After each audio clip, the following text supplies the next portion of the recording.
अच्छा गोलू भैया के पास अगर हमारा आवाज जात होके तरे वो दू को गीत खाती आज रमेश भैया के वाले आके वाह वाह फोन कर दी लगाई लेनी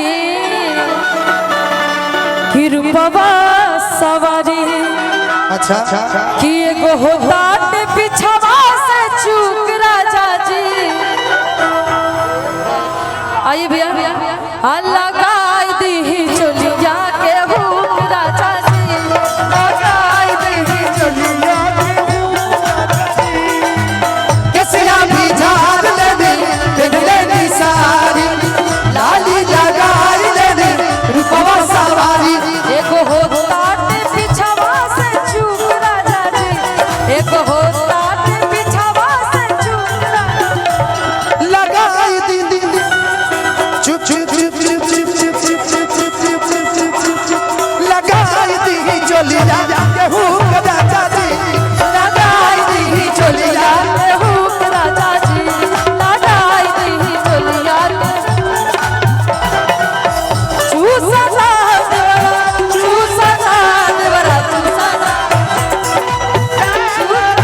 चूसना देवरा जहिया से भइली हम सयान देवरा चूसना घरियो ढाला लिया हमार देवरा चूसना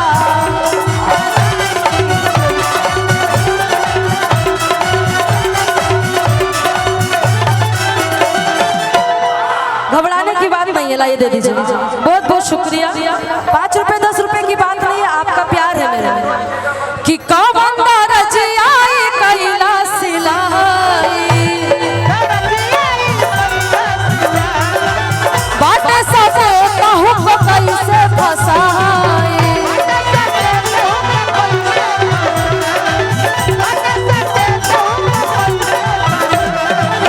कवंदा रजियाई कैला सिलाई बाटे सके कहू को कैसे फसाई रजियाई कोई रस सिलाई हटे सके उको कैसे फसाई बहुत बहुत शुक्रिया। अरे बूझिल नहीं हमर दुख राजा जी ई बताओ हम दर्द दर्द नहीं के तुम्हारे बाबूजी थोड़ी बुझता रहे रउए बूझी बाबूजी तक मत जाए दे रउ बाबूजी नहीं हमर दुख राजा जी रउआ बूझिल नहीं हमर दुख राजा जी लगाई दी चुप चुप चुप चुप चुप चुप चुप चुप चुप चुप लगाई दी चलिया के भूख राजा जी लगाई दी चलिया के भूख राजा जी लगाई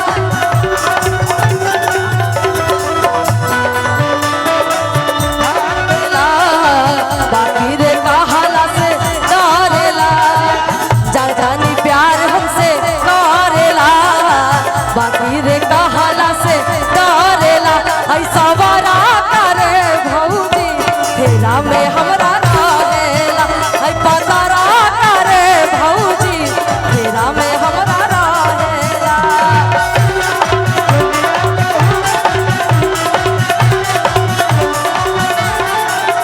हेलो वाह मंच को थोड़ा सा मंच की गरिमा को बढ़ा करके प्लीज उधर अलग ही प्रोग्राम चल रहा है थोड़ा साइड होकर रहिए कि ये हो पिया जितानी पूछी लाचारी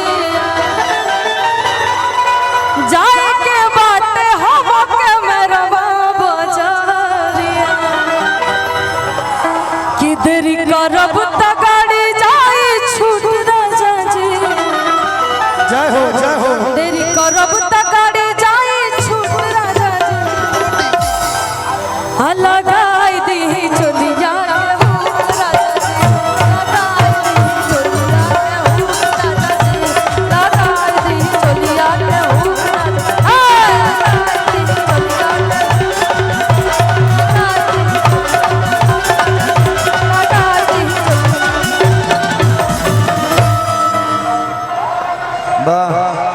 हम चाप एगो ताली बजा दी जाए जोरदार ताली बजाओ निशा जी खातिर धनंजय जी खातिर आई सीधे सीधे मंच और माइक येदू भैया बोलू भैया का स्केल हमनी के बीच में भोजपुरी के माटी के खाटी गवैया के सुनल जाओ हमनी के मंच पे सोनम शर्मा जी उपस्थित बानी बहुत बहुत धन्यवाद रजनीश जी, धनंजय भैया, हमारे तमाम लोग बाहर उपस्थित हैं। सीधे मंच के माइक के भोजपुरी जगत के गोइसन बेटा, भोजपुरी माटी के गोइसन लाल, जे पूरा यूपी बिहार में मचाओ था धमाल। और भैया गोलू राजा जी के आमंत्रित कल चाह, सोनम शर्मा जी बानी हो के हाजिर लगे, लेकिन हम चाह कि गोलू भैया जो ने चीज के फरमाइश बा सबे सुनल चाहता वो गीत करूँगा सुना दे। एगो ताली बजा के आप लोग ताली बजा के स्वागत करें। एक बार हल्ला कर दीजिए, जोरदार हल्ला कर दीजिए। आइए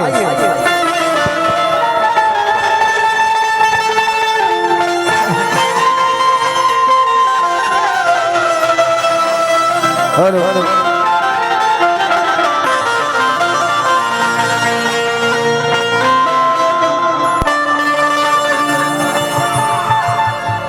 हेलो हेलो। कभी भी जीवन में केकरा जोरे हमार लड़ाई भइल अफसोस नहीं के भइल, केकरा खातिर का कहने अफसोस नहीं के भइल, लेकिन आज अइला के अफसोस जरूर। थोड़ा सा भोकल बढ़ा दीजिए भाई, तन मनी आवाज बढ़ जाए का, आवाज बढ़ा दीजिए आवाज।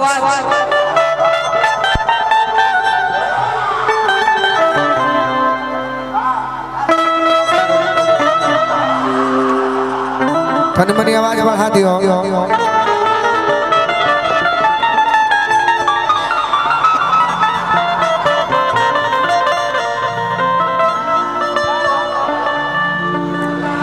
जब से तोड़ लूं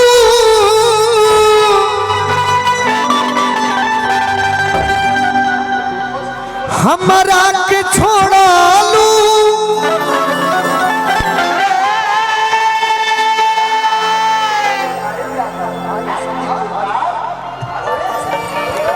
वार्ड पार्षद सदस्य माननीय संदीप भैया, आप जरूर जीतेंगे। संदीप भैया आप जरूर जीतेंगे।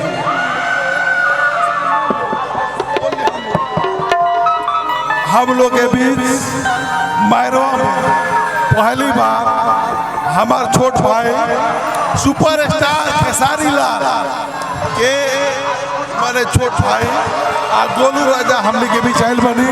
हम इनकर फ्लोर हो, बहुत बड़ा फ्लोर हो।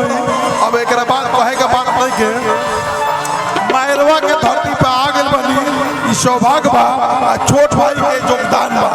क्या नाम हो? धनंजय शर्मा।